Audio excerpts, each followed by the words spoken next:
शाखा दामाजीनगर यांच्या वतीनं आयोजित या विभागीय साहित्य संमेलनासाठी या परिसंवादाचे सन्माननीय उद्घाटक काळुंगे सर,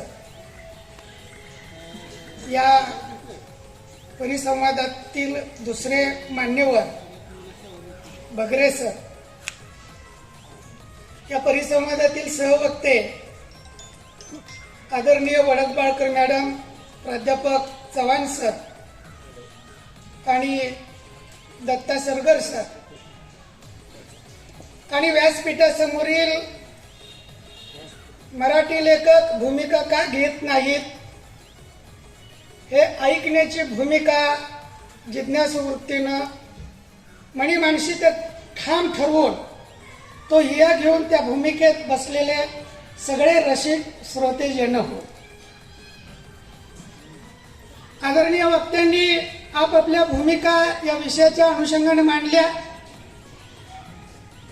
वडकबाळकर मॅडमांनी संतांची भूमिका सांगितली, पंडितांची भूमिका सांगितली, अव्वल इंग्रजी काळातल्या लेखकांची भूमिका सांगितली, आजच्या लेखकांची भूमिका सांगितली, स्त्रियांच्या आत्मकथना लेखनाच्या संदर्भातली भूमिका सांगितली आणि कोणत्या भूमिकेतून त्यांनी ते लिखाण केलं ते त्या काळाची गरज म्हणून केलं, त्या अनुषंगानं त्यांनी छान अशा प्रकारे विचारांची पेरणी केली. मराठी लेखकांनी काय भूमिका घ्यावी या अनुषंगानं चव्हाण सरांनी वेगवेगळ्या साहित्य प्रकाराच्या अनुषंगानं आपल्या मतांचं विवेचन आणि त्याचं छान अशा प्रकारचं सादरीकरण या ठिकाणी केलं. आणि अलीकडच्या या साहित्यिकांच्या मध्ये आलेला उथळपणा, एक शब्दप्रयोग सरांनी केला की आदल्या दिवशी कविता लिहायची, दुसऱ्या दिवशी पोस्ट करायची आणि अर्ध्या अडकोंड्यानं पिवळे झालेले मंडळी, सवंग लोकप्रियतेसाठी झगडणारी मंडळी,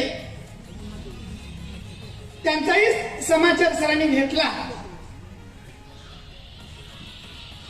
वादळाची काळी भीती, तेच माझं गीत गाती, या भूमिकेतनं काल लेखक लिहित होते, आज लेखक लिहित आहेत, उद्या लेखक लिहितील. सकाळ झालेली आहे सर, पण सूर्याचा पत्ता नाही. जन्म झालेला आहे, पण श्वासांची स्पंदनं जाणवत नाही. आणि या मंडळीने ज्या गोष्टींचा उहापोह केला, ज्या गोष्टींची उकल केली, त्या चांगल्या भूमिकांची पेरणी मराठी साहित्यात त्या त्या काळातल्या साहित्यिकांनी केलेली आहे. पण आज त्याची उगवण आलेली दिसत नाही. आणि म्हणून परिसंवादासाठी मराठी लेखक भूमिका घेऊन का लेखन करत नाहीत. आणि पुढे प्रश्नचिन्ह आहे, म्हणजे याचं उत्तर होय म्हणून द्यायचं का याचं उत्तर नाही म्हणून द्यायचं. होय म्हणून दिलं तर नाही म्हणून ज्या भूमिकेतनं लिहितात, कारण कृषी केंद्रित ग्रामीण साहित्यामध्ये शेतकरी आत्महत्याच करतो, कथेत करतो, कवितेत करतो, कादंबरीत करतो आणि एक प्रकारची निगेटिव्हिटी क्रिएट करायचं काम ती साहित्य कृती करते.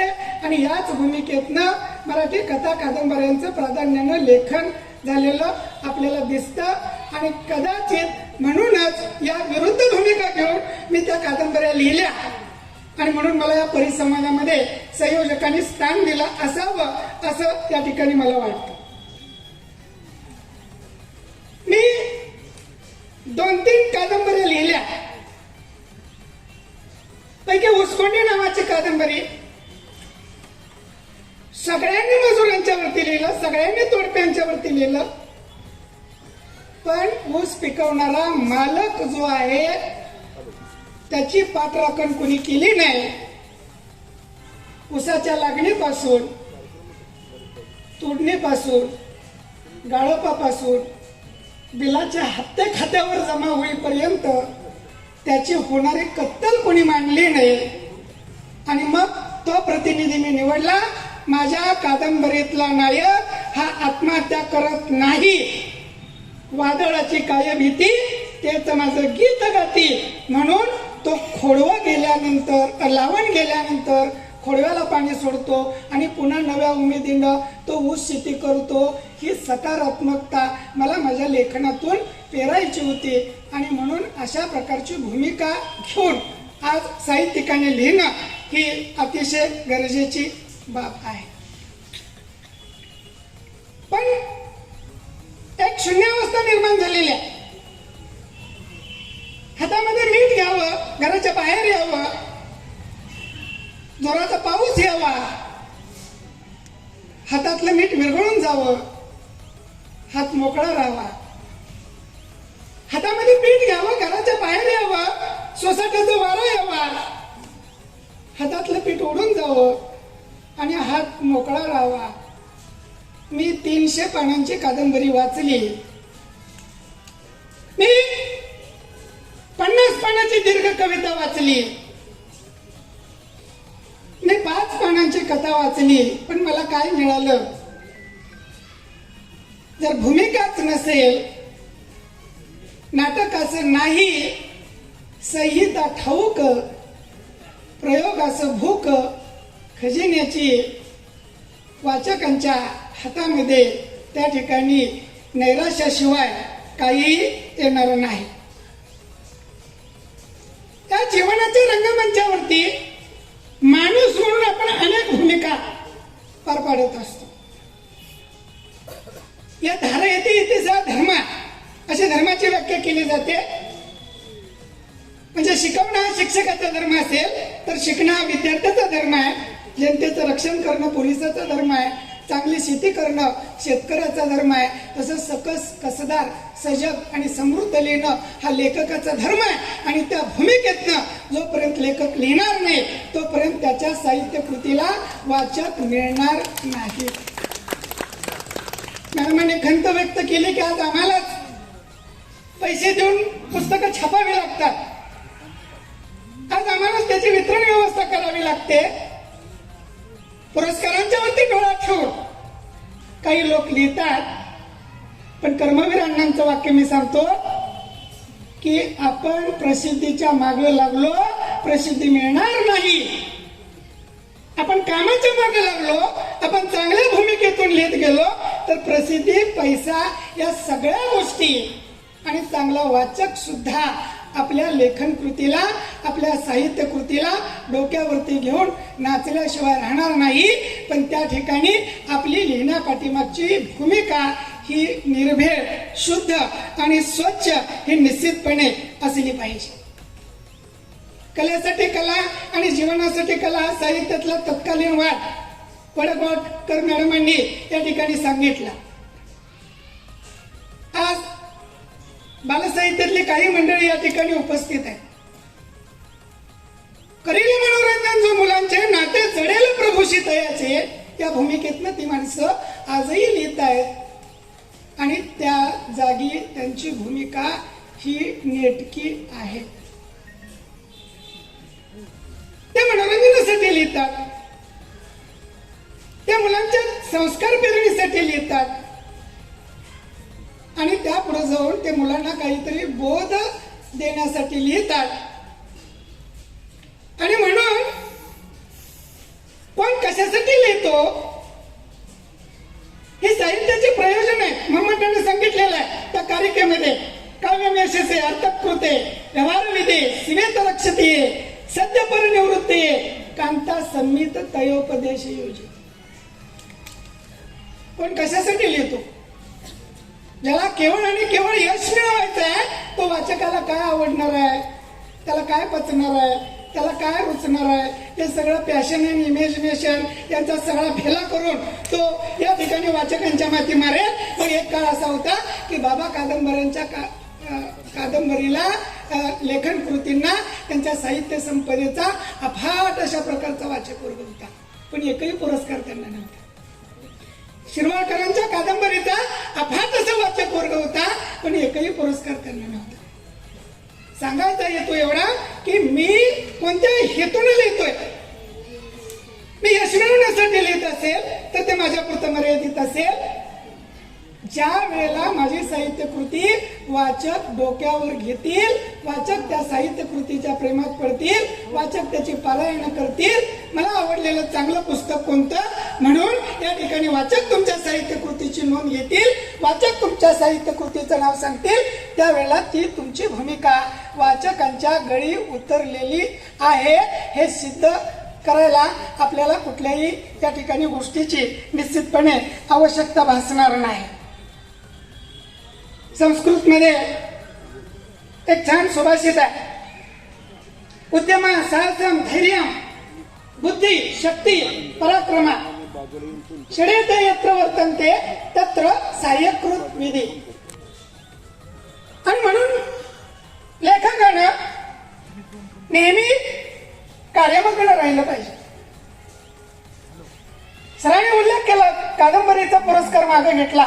साहस पाहिजे, धैर्य पाहिजे. दगड पडतील काय, पडू देत पडले तरी. मला सकाळी सुद्धा जोशी सरांनी आपल्या भाषणामध्ये सांगितलं की मला व्यवस्थेविरुद्ध आवाज उठवायचा आहे. आणि मग नारायण सुर्वे सुद्धा आपल्या एका कवितेत म्हणतात की थोडं पाहिलेलं, थोडं साहिलेलं, थोडं झोकिलेलं आहे, कामगार आहे, मी तळपती तलवार आहे, सारं स्वतःनो थोडा गुन्हा करणार आहे. जोपर्यंत ही भूमिका मी काय पाहिलं, मी पाहिलेलं तर लिहिणार आहे, पण मी काय सहन केलं, साहिलेलं आहे, मी त्याचं काय कंपॅरिझन केलं, जोखिलेलं आहे, हे जोपर्यंत त्या ठिकाणी साहित्यामध्ये येणार नाही तोपर्यंत या ठिकाणी लेखकाची भूमिका नेमकी काय आहे हे त्या ठिकाणी वाचकांना सुद्धा कळणार नाही. बऱ्याच ठिकाणी आम्ही वाचत जातो पण शब्द द्रोबल्य असतं.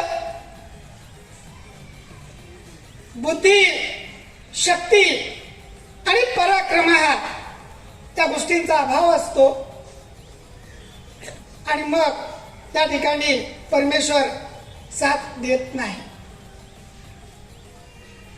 चव्हाण सरांनी एक उल्लेख केला की लेखकांनी कोणत्या भूमिकेतनं लिहिलं पाहिजे. सरांनी यथोचित मतं मांडली, पण लोक का लिहित नाहीत त्या भूमिकेतनं. संकोच, धाडसीपणाचा अभाव. मी लिहिलेली कविता काळुंगे साहेबांना आवडेल का, वर्तमान पत्रात प्रसिद्ध झाली, वाचकांना आवडेल का, मी व्हॉट्सअपवर किंवा फेसबुकवर टाकली, किती लाईक मिळतील. हे आभासी जग आहे, त्यावर विश्वास ठेवू नका. एक अभिनंदनाची पोस्ट असेल, खाली तुम्ही श्रद्धांजली लिहा, 10 पोस्ट श्रद्धांजलीच्या पडतील. एक श्रद्धांजलीची पोस्ट असेल, तुम्ही हार्दिक अभिनंदन म्हणा, त्या मृतात्म्याचं अभिनंदन 10 लोक करतील. हे आभासी जग आहे. आणि म्हणून त्या ठिकाणी त्याला काय वाटेल, तिला काय वाटेल, त्यांना काय वाटेल, तो काय म्हणेल, ते काय म्हणतील, त्यापेक्षा मला काय वाटतंय आणि माझी भूमिका काय आहे, या भूमिकेतनं जोपर्यंत मी लिहिणार नाही तोपर्यंत मी माझ्याशी प्रामाणिक असणार नाही. इमानाला इसरला त्याला लेख म्हणू नाही, नेक म्हणू नाही, आणि जन्मदात्याला इसरला त्याला लेख म्हणू नाही. हे जोपर्यंत आपल्या आचरणात येणार नाही तोपर्यंत आपली भूमिका त्या ठिकाणी निश्चित होणार नाही. का कोणास ठाऊक, खूप चांगले विषय आमच्या ग्रामीण लोकांच्याकडे असतात,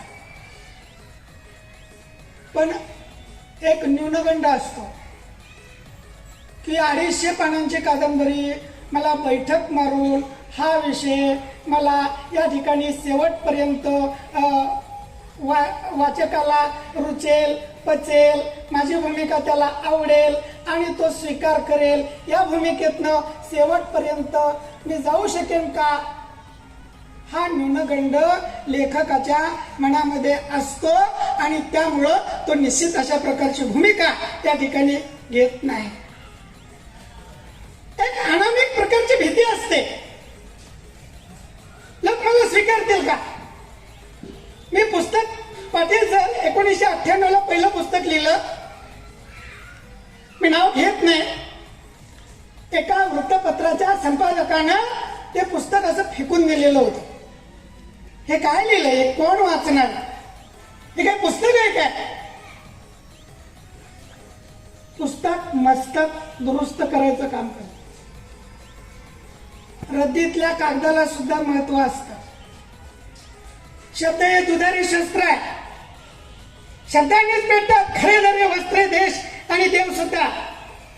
मी शब्दांच्या घालून बसतो आमापराशी, जखमी होता धावत जातो शब्दांपाशी. शब्दच झाले मालक आता सर्व जिण्याचे, जनावराने काबीज केला हा दरवेशी. पण शब्दांचेच पेटवून निकारे आग कधी लागत नसते. आपण भूमिका घेऊन, आपण पुरते पेट घेऊन जोपर्यंत लिखाण करत नाही तोपर्यंत वाचक त्या ठिकाणी आपल्याला स्वीकारत नाही. एक प्रकारची वैचारिक धुसरता, संभ्रमावस्था किंवा एक प्रकारचा वैचारिक गोंधळ, स्पष्टतेचा अभाव जर असेल तर मला माझी भूमिका मांडता येणार नाही. मी पाणी फेरा नावाची कादंबरी गेल्या वर्षी लिहिली. पश्चिम महाराष्ट्रामध्ये माझ्या अख्ख्या हयातीत मी पाहिला नाही असा महापौर सर मी बघितला.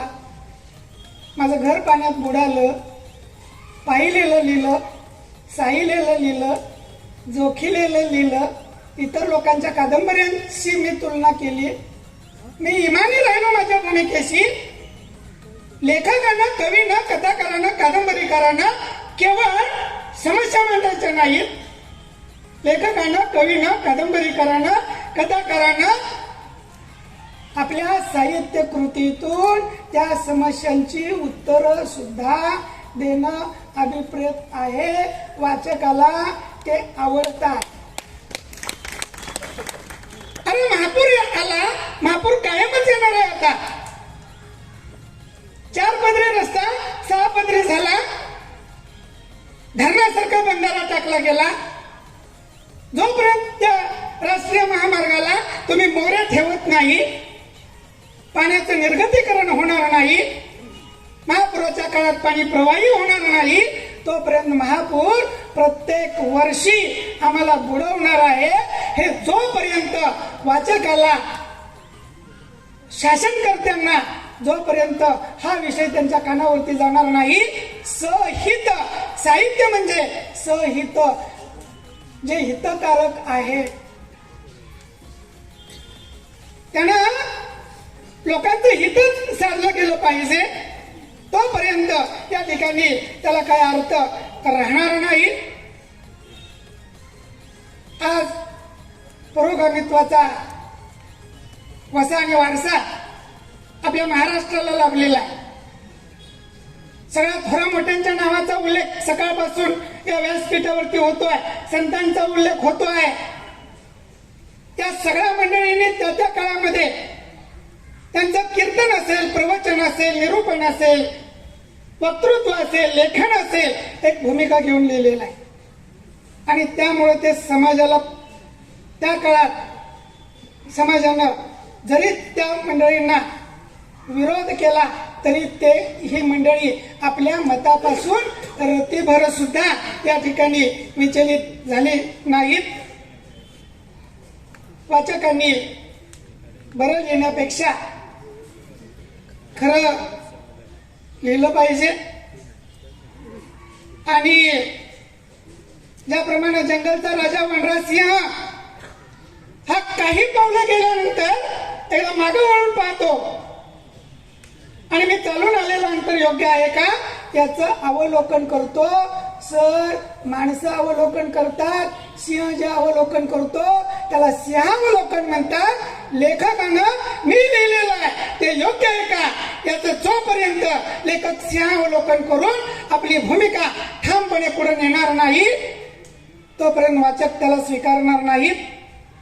माझी भूमिका निश्चित असली पाहिजे, माझी भूमिका स्वच्छ असली पाहिजे, माझी भूमिका निर्भीड असली पाहिजे, माझी भूमिका स्पष्ट असली पाहिजे आणि माझी भूमिका सकारात्मक असली पाहिजे. Be positive, be free, be happy, be sharp आणि बी अलर्ट, सावध सदा वर्तावे. त्या पंचसूत्रीचा अवलंब करून या ठिकाणी लिहिलं पाहिजे. शेवटी बोधातून सुबोध व्हावा आणि प्रबोधनातून आत्मबोध घडावा अशी ही प्रक्रिया आहे. साहित्य ही मुक्त जीवनाकडून जीवनमुक्तीकडे घेऊन जाणारा राजमार्ग आहे. या राजमार्गावरचे आपण सगळे सहप्रवासी आहोत. एक निश्चित भूमिका, इथं सगळी लेखक कवी मंडळी माझ्या ओळखीची आहेत. एक निश्चित भूमिका, एक स्पष्ट भूमिका घेऊन आपण लिहूया आणि मराठी साहित्याची गंगा ज्याप्रमाणे राजा भगीरथानं या ठिकाणी प्रवाहित केली त्याप्रमाणे अखंडित अव्याहतपणे ही गंगा वाहती ठेवूया. ते आपण ठेवाल अशा प्रकारची अपेक्षा त्या ठिकाणी व्यक्त करतो. आणि आपण माझा अध्यक्ष मनोगत, कारण आम्ही वक्ता त्याला म्हणतो की ज्याला किती बोलायचं त्यापेक्षा कुठं थांबायचं हे कळतं. आपण छान ऐकून घेतलं त्याबद्दल मनापासून धन्यवाद देतो.